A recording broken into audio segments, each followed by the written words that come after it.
The still water within, a journey into the tranquil mind opening, the invitation to stillness in the rush and noise of life. We often forget that there is a place within us, untouched, unshaken, where peace flows quietly, like a still stream. This journey is not about escaping the world, but about returning to the heart of it, with a mind as calm as a deep lake and as alive as a flowing river. Let us walk together through these reflections, not as theories to remember, but as seeds to plant in the soil of your own life. Part 1. The Origin of Stillness 1. The gentle flow of still water. A metaphor for a trained mind. Imagine a mountain stream at its source. At first, it rushes wildly, crashing against rocks, spraying white foam into the air. The roar of the water echoes through the cliffs as if it wants to swallow the whole sky. But as the stream descends toward the plains, it begins to calm.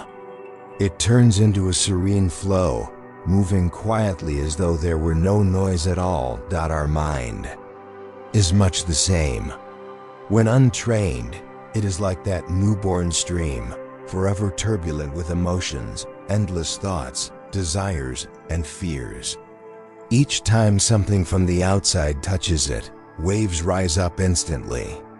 But when trained through meditation, reflection, and understanding, the mind becomes still. Stillness here doesn't mean lifelessness, but stillness while flowing, a peaceful aliveness that is flexible, a radiant clarity that doesn't need to be loud or showy. This is the gentle flow of still water, an inner state where peace remains unbroken no matter how the world changes around it. Point 2. The difference between true peace and false peace. Many mistake outer silence for inner peace. But a lake's surface can be perfectly smooth while its depths swirl with mud and currents. False peace is like that. It looks calm, yet the smallest pebble can send ripples spreading, bringing all the sediment to the surface. True peace is not the absence of waves, but the ability to remain clear even when waves arrive. Those who possess true peace don't need a quiet environment to be calm, nor do they need favorable circumstances to be happy.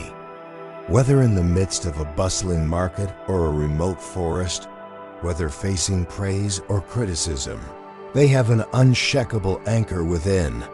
False peace often comes from avoidance, avoiding noise, avoiding conflict, avoiding the unpleasant. True peace comes from understanding the impermanent nature of all things, and thus not being disturbed by them. 3. The lost pen example and the truth about the cause of suffering. One day, you leave your favorite pen on the table.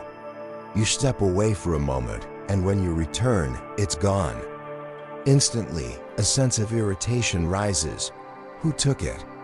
Why would they do that? Your mind begins to churn. But if you pause and observe, you'll see the suffering doesn't come from losing the pen, but from the thought, it belongs to me. If that pen wasn't yours, if it was just something you happened to see on the street, you wouldn't feel any loss when it disappeared. What causes the pain is not the event itself, but attachment, the clinging to something as mine. The truth is, the pen never truly belonged to you. It merely stayed by your side for a while. Just like everything else in life, money, status, relationships, even this very body, they all come and go. Once you understand this, you'll see that loss is simply a natural part of life's flow, and the mind can rest lighter. Stillness is not about standing still. It is about flowing without turmoil.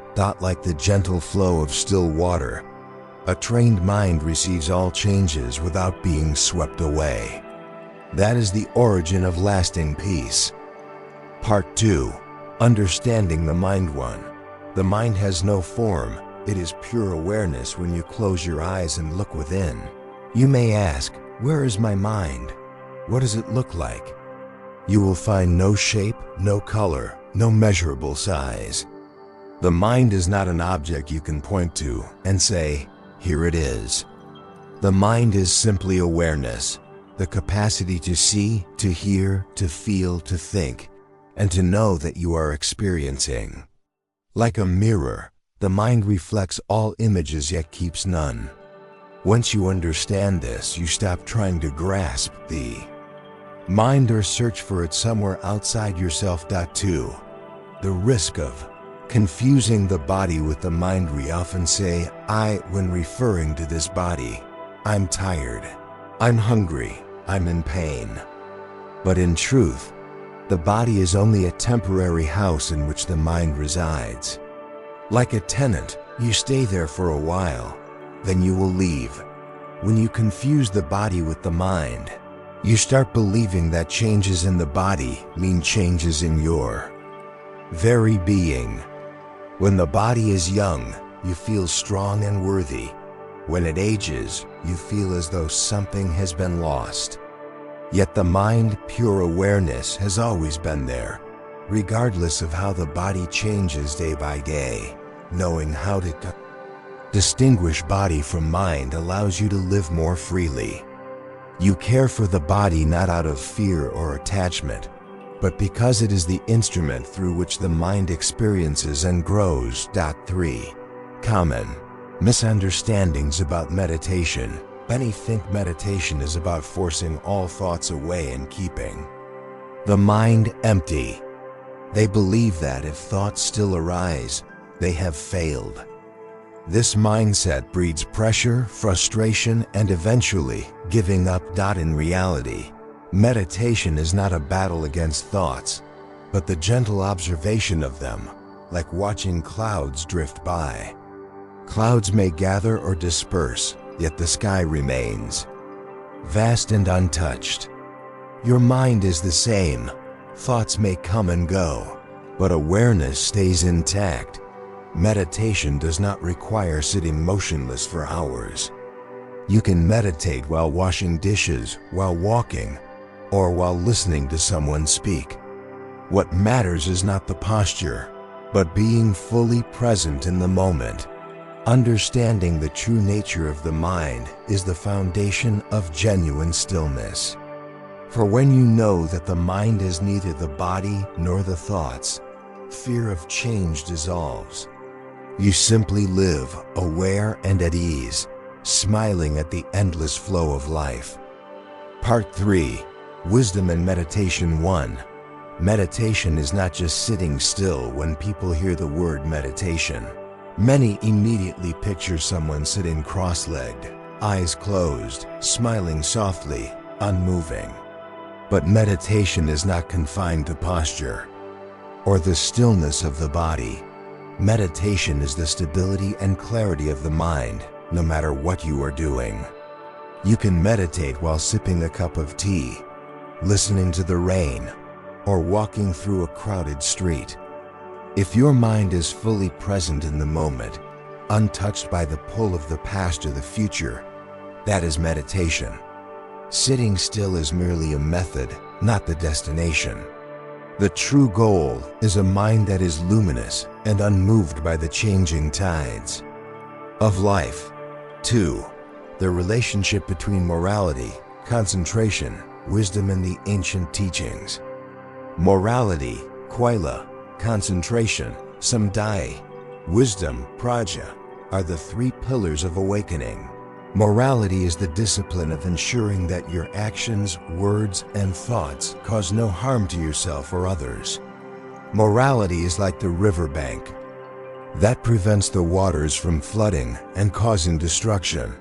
Concentration is the ability of the mind to remain still, not swept away by waves of emotion or wandering thoughts. Concentration is like a windless lake, perfectly mirroring the sky. Wisdom is the clear seeing, unobscured by illusion or prejudice. Wisdom is like the sunlight that reveals things exactly as they are. Morality steadies the mind, allowing concentration to arise. With sufficient concentration, wisdom naturally blooms not from books, but from direct experience, like one who drinks water and knows for themselves whether it is hot or cold. 3. The grass under a rock metaphor and temporary. Some people feel a great stillness when they meditate, with no wandering thoughts. They believe they have reached true tranquility. But often, this calm is only like grass pressed down by a heavy rock. As long as the rock remains, the grass cannot grow. But once the rock is lifted, the grass springs back as fresh and green as before. Likewise, if your mind is calm only because it is being pressed down by force or by a quiet environment, then when those conditions change, restless thoughts return just as they were. True stillness is not suppression.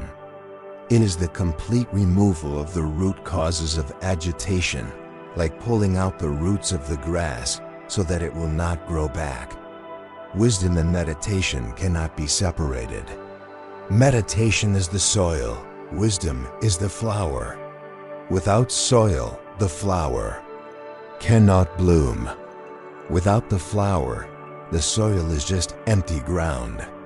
When you meditate not to escape, but to see deeply into yourself and the world, every breath and every step becomes a doorway to wisdom. Part 4. The Monkey in the Mind 1. How the mind jumps like a monkey. The ancients called the untrained mind the monkey mind, restless, unpredictable, and endlessly curious. This monkey never rests. It swings from branch to branch, worrying about tomorrow, then rushing back to regret yesterday. Notice how, when you are doing one thing, within seconds your mind leaps to something else. A strange sound makes it jump into speculation. A beautiful sight sends it into fantasy.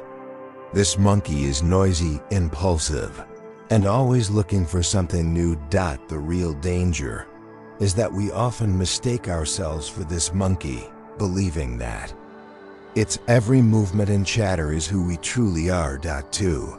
Seeing without being pulled in. The key is not to tie the monkey up or force it to sit still.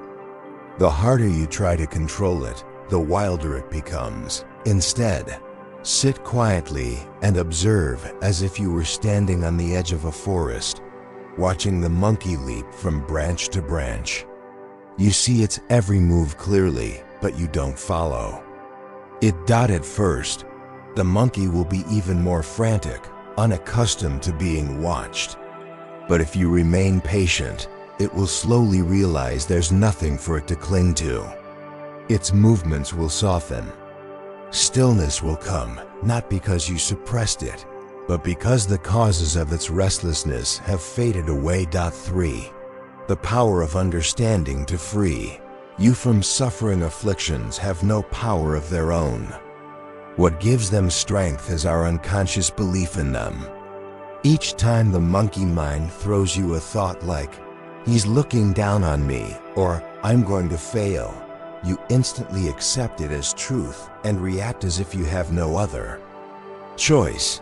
But once you see clearly, this is just the monkey in my mind performing its tricks, you create space between yourself and the affliction.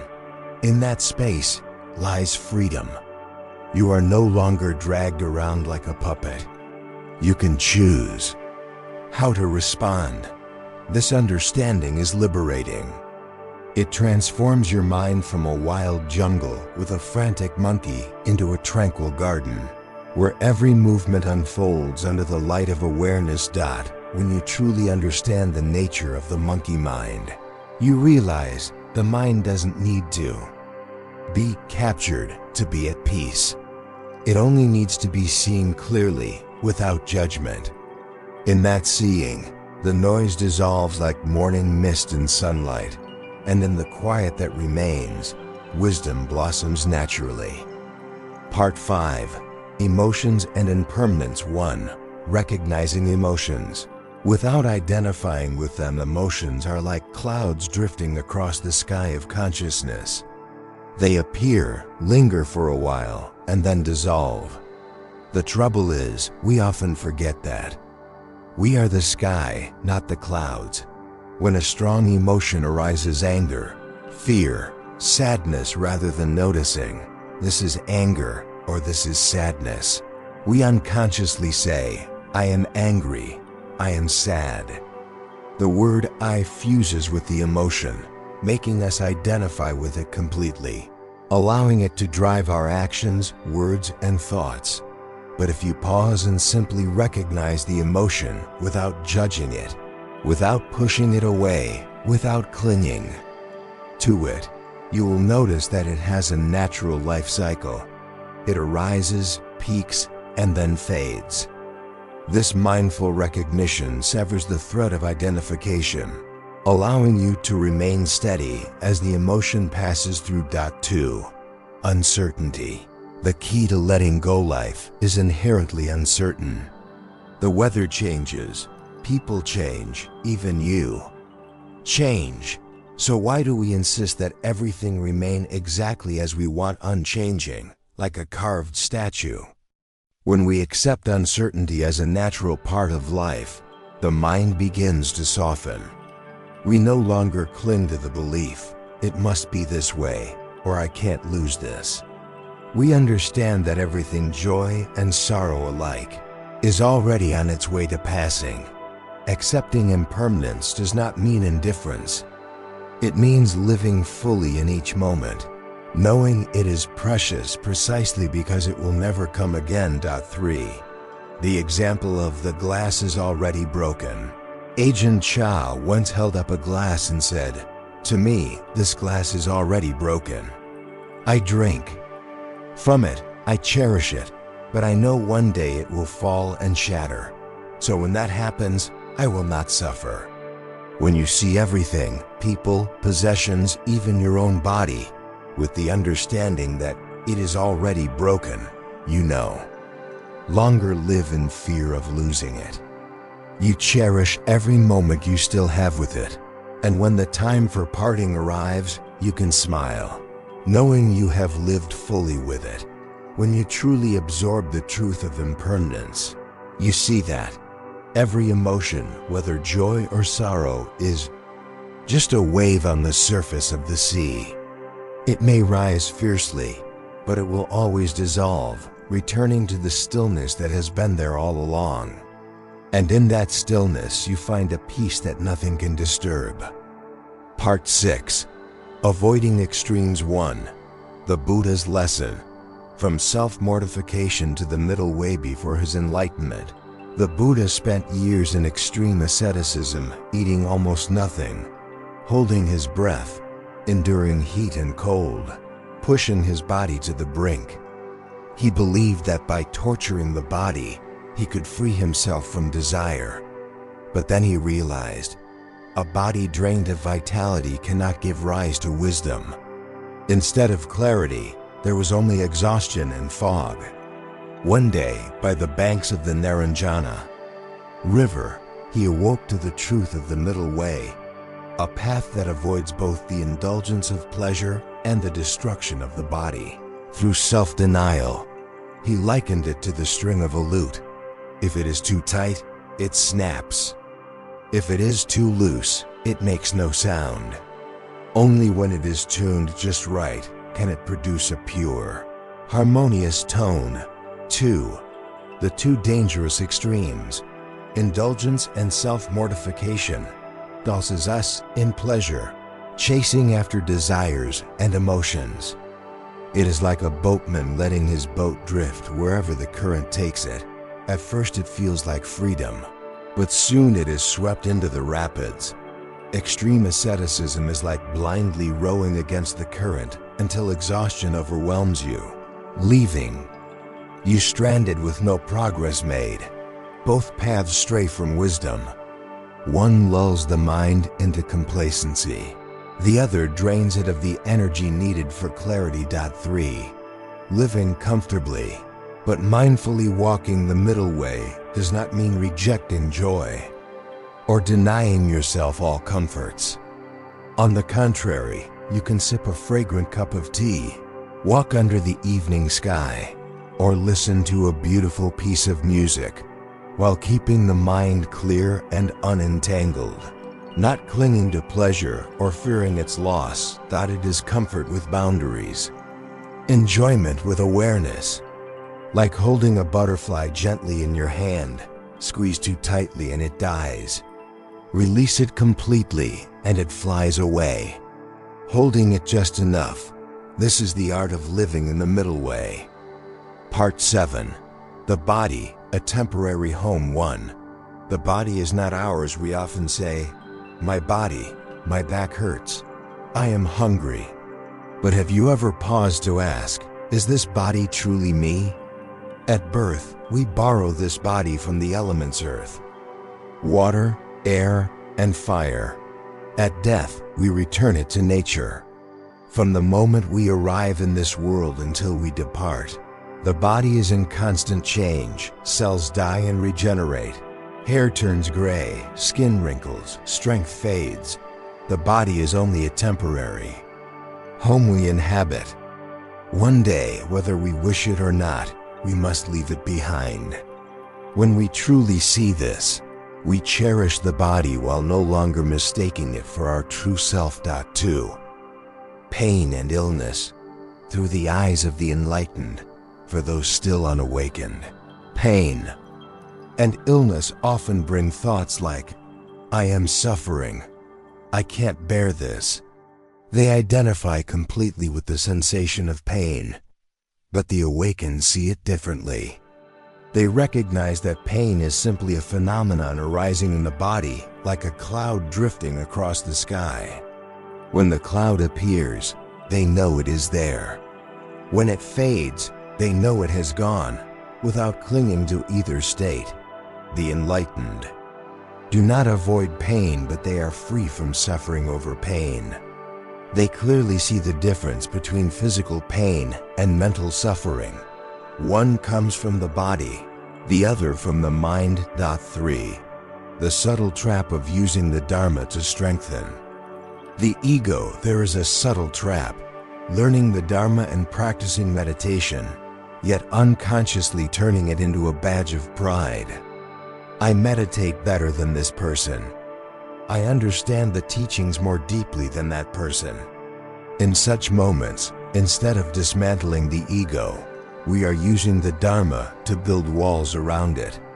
It is like polishing a lens to see clearly, only to use it as a mirror to admire oneself.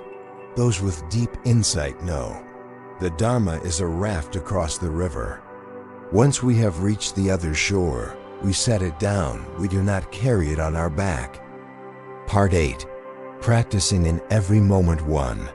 Not limiting meditation to time or posture. Many believe meditation requires sitting cross-legged, back straight, eyes closed, breathing deeply. But meditation is not confined to a posture or restricted to a fixed time of day. If we are present only when sitting on the cushion, yet spend the rest of the day swept away by thoughts, our practice becomes like watering a plant once, then leaving it dry for the whole week. It cannot truly thrive. True meditation is a way of living, not a ritual. When we see this clearly, we open the door to practice anytime, anywhere. 2. Observing the mind in all activities. When washing dishes, know you are washing dishes. When walking, know you are walking. When listening to someone, notice how your mind is reacting. Observing the mind does not mean forcing it to be right or fit a certain standard. It simply means seeing a thought arise, a feeling swell, a reaction form, and letting them pass like waves in the ocean. Through continuous observation, we discover that all mental states arise and pass. There is nothing permanent to cling to. Point 3. Living with continuous mindfulness. Mindfulness is not reserved for meditation sessions or quiet places. It is the light that illuminates each step, each word, each decision. When mindfulness is present, we eat in silence, speak with care, and work with full attention. We do not let the mind drift into the past or race toward the future. We abide fully in the present moment. This is what it means to practice in every moment, a path that waits for no better time, no perfect conditions, but begins right here, in this very breath. Part 9. Inner Freedom 1. When neither happiness nor suffering can bind you, we often believe freedom means escaping suffering. But in the deeper truth of practice, true freedom is not just the absence of pain. It is freedom from attachment to happiness itself. Happiness can make us cling. Suffering can make us resist. Both are chains. As long as the mind still chases after or runs away from something, we are not truly free. Inner freedom arises when we can smile at both blooming flowers and falling leaves, when we feel gratitude for both sunny days and stormy nights. 2. Enduring peace. Through wisdom, peace that depends on circumstances will vanish when circumstances change. But peace rooted in wisdom, in the clear understanding of impermanence, remains unshaken. Wise person does not seek a life filled only with ease, but lives fully in both ease and hardship. They see that suffering is not an enemy, but part of a greater tapestry in which all things move in harmony. 3. The still flowing river. The ultimate state in this state. The mind is like a clear river, still yet steadily flowing. No more turbulent waves of greed, anger, and ignorance. No more longing for something to come or fearing something to go. The river still flows, meaning life is still lived. Love is still given. Action is still taken. Yet all of it springs from inner stillness. This is inner freedom, where nothing can disturb the core of your peace. Part 10. The Essence of Practice 1. Letting go of the root of suffering. All suffering arises from attachment, the desire to hold on to what is pleasant and push away what is unpleasant. When we see this clearly, we no longer chase after or run away from anything. We simply observe. Letting go does not mean abandoning life, but abandoning the habit of clinging. When the mind no longer clings, suffering dissolves naturally, like morning mist fading in the sunlight. 2. Liberation from attachment. Attachment is like holding tightly to a rope that is cutting into your hand. The tighter you grip, the more it hurts.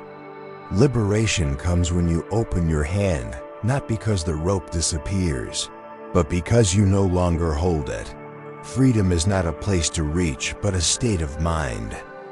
In that state, every thought, feeling, and event comes and goes like clouds drifting across the sky, leaving no trace behind. 3. Returning to yourself. Light and unburdened. When all the dust of delusion has settled, you return to your true self, pure, luminous, and spacious. You do not need to become someone else. You do not need to achieve anything special. You simply be yourself, whole and at peace in this present moment. At that point, each breath is enough to feel joy. Every step on the earth is steady and unhurried. This is the essence of practice, a peace that depends on nothing outside of your own mind. Closing. The river returns to the ocean. The journey to a still mind is not about becoming someone new, but about coming home to who you have always been. May you walk through life with a heart as vast as the sky, a mind as deep as the ocean, and a presence as gentle as still water flowing.